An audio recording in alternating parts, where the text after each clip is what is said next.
Sejak dulu saya adalah pecandu media sosial. Bangun tidur media sosial, makan cek media sosial, bahkan berak pun saya cek media sosial. Melewatkan momen-momen penting seperti mengobrol dengan orang tua, berbincang dengan teman. Terkadang saya mengabaikan orang yang sedang berbicara di depan hadapan saya. Saat itulah saya sadar kalau perubahan harus saya lakukan.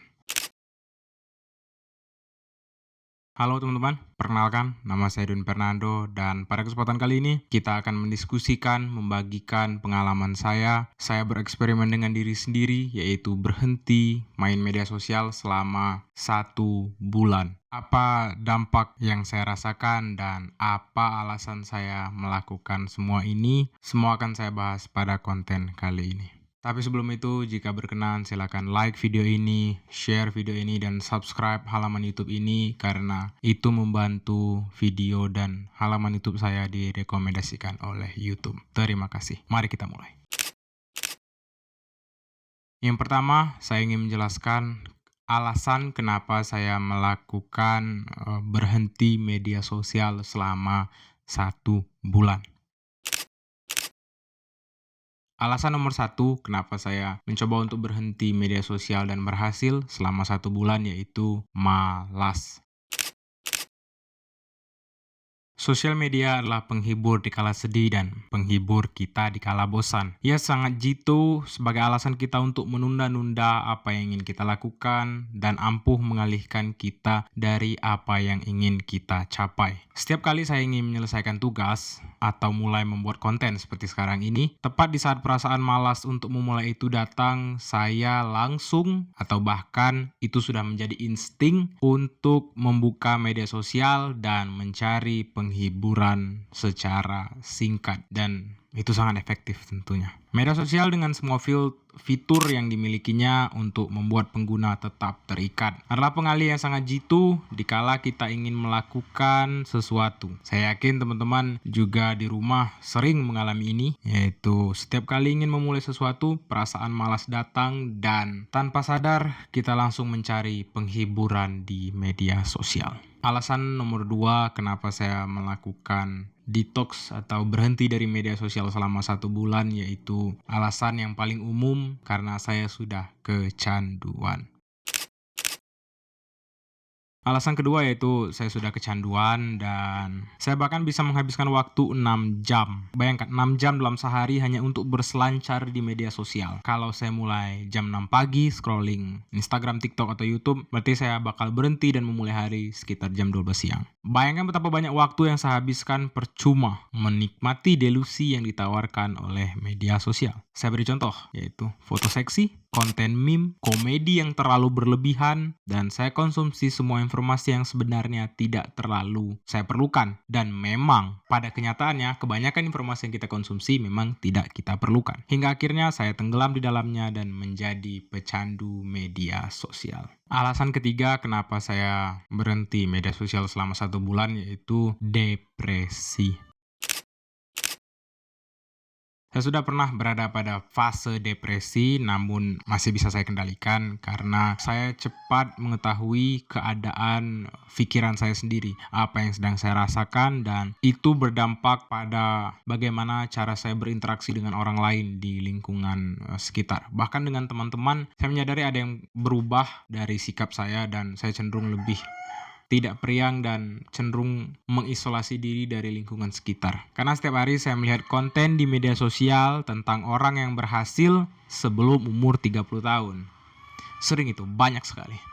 Punya banyak uang dan jalan-jalan ke luar negeri. Fuck with all bad bitches. Naik Rubicon mukul anak orang yang belakangan ini sedang trending. Bapaknya dicabut. Nah, itulah badan six pack dan semua pencapaian orang lain yang sepertinya sangat megah dan sangat menggoda seorang laki-laki umur 24 tahun seperti saya yang hanya seorang pecundang. Setiap hari saya selalu hidup dalam delusi bahwa I'm not good enough. Karena saya selalu membandingkan diri saya dengan standar yang diciptakan oleh orang-orang di media sosial yang sebenarnya sangat absurd dan sangat tidak realistis. Bahkan kita tidak tahu kebenaran dari apa yang mereka lakukan dan cara apa yang mereka lakukan lakukan untuk mendapatkan apa yang sekarang mereka miliki. Entah dengan menipu nasabah, uang bapaknya, starving themselves untuk terlihat seksi di depan kamera, steroid use yang gila-gilaan, dan cara-cara yang nekat lainnya untuk berada di tempat mereka sekarang. Namun kita tidak tahu semua itu. Yang kita tahu bahwa mereka hebat karena kita pada dasarnya hanya akan memperlihatkan yang terbaik dari kita di hadapan pemirsa dan pemuja kita di dunia maya. Setiap hari otak saya selalu membandingkan dirinya dengan keadaan sekitar dan dengan kreator di media sosial, bukannya dengan orang-orang nyata yang berada di sekitar lingkungan tempat saya tinggal.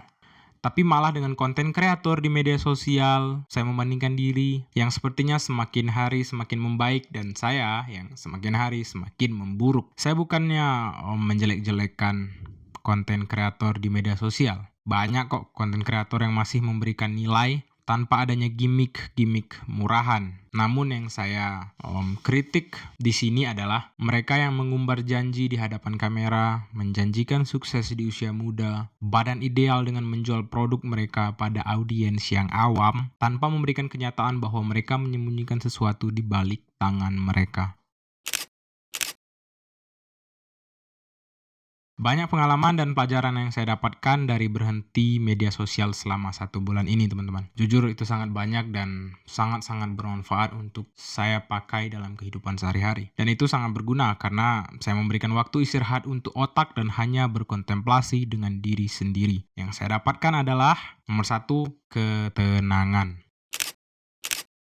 Dengan memberikan waktu istirahat kepada otak saya untuk tidak secara terus-menerus memproses informasi yang berlebihan, dengan istirahat dari media sosial, saya mampu mengeluarkan ide-ide yang selama ini terpendam dan dengan lebih terarah memproses informasi itu dan menjadikannya sebuah produk nyata seperti blog post. Nama blog saya adalah sayatulisendiri.blogspot.com atau konten YouTube seperti sekarang ini, merekam, berbicara di depan kamera, mengutarakan opini. Ketenangan menjadi barang yang mewah dan harus didapatkan dengan bersusah payah pada zaman sekarang. Ketenangan itu adalah hal-hal yang sangat-sangat mewah pada zaman sekarang karena dunia sekarang sudah dipenuhi oleh distraksi yang mencoba kita untuk harus lebih kuat, harus lebih pandai dalam memilah apa yang harus kita gunakan, apa jalan yang harus kita ambil, keputusan yang harus kita ambil. Karena semua distraksi yang ada menjadikan ketenangan sebuah kemewahan. Yang saya dapatkan dari detox media sosial selama 1 bulan, nomor 2 adalah kejernihan pikiran. Dengan perasaan tenang dan tidak merasa cemas setiap saat, pikiran saya juga menjadi lebih terarah dan lebih jernih dari sebelumnya. Saya mampu memproses informasi dan kejadian-kejadian yang datang dari luar secara terperinci, mempertimbangkan apa dampak yang akan ditimbulkan dan apa keputusan yang harus saya ambil. Jadi saya menjadi orang yang pikirannya itu lebih jernih, lebih terarah. Saya tidak langsung secara kompulsif menerima apa yang ditawarkan oleh dunia kepada saya saat saya keluar dari rumah atau saat saya membuka HP. Dan itu berdampak sangat besar pada pengambilan keputusan. Karena otak saya tidak lagi dipenuhi oleh informasi yang berlebihan, akhirnya otak saya lebih bisa memfilter atau menyusutkan apa yang ingin dilakukan pada poin-poin tertentu yang sangat-sangat penting. Tidak lagi terpengaruh oleh banyaknya informasi yang masuk karena setiap hari mengkonsumsi media sosial secara berlebihan. Kejernihan pikiran juga membantu saya mengambil keputusan yang lebih bijaksana terhadap kuliah saya, membuat konten seperti sekarang, dan memproses informasi yang datang dari luar. Itu membantu saya untuk lebih baik meminimalisir dampak negatif dari apa yang saya lakukan. Yang saya dapatkan dari detox media sosial selama 1 bulan nomor 3 yaitu percaya diri.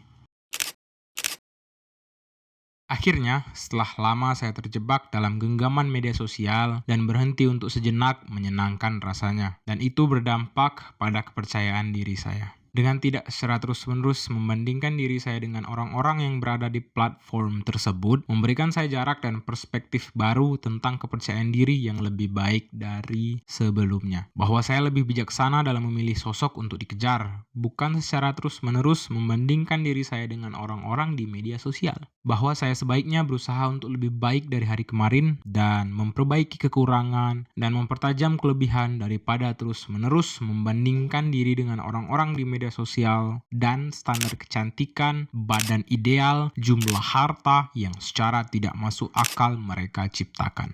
Secara perlahan, kepercayaan diri saya meningkat dan itu berdampak pada apa yang saya lakukan seperti berolahraga, membaca buku, makan sehat, dan secara umum saya bisa menjadi teman yang baik untuk diri saya sendiri.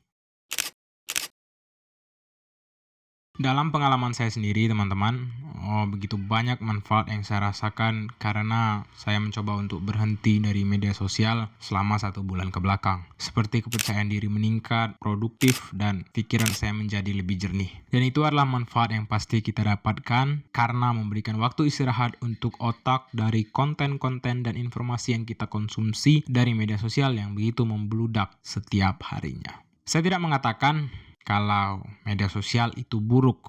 Namun yang ingin saya tekankan di sini adalah penggunaan media sosial secara berlebihan adalah hal yang buruk. Media sosial tidak bisa dikatakan buruk karena media sosial adalah benda atau alat yang sebaiknya kita gunakan dengan bijaksana. Jika teman-teman menggunakan media sosial untuk berdagang, memulai bisnis, atau membangun persona di internet, ya bagus, silakan. Namun jika teman-teman hanya menggunakan media sosial sebagai entertain, 30 menit, 1 jam itu sudah maksimal. Namun jika teman-teman melakukan seperti saya, 6 jam dalam sehari, itu buruk.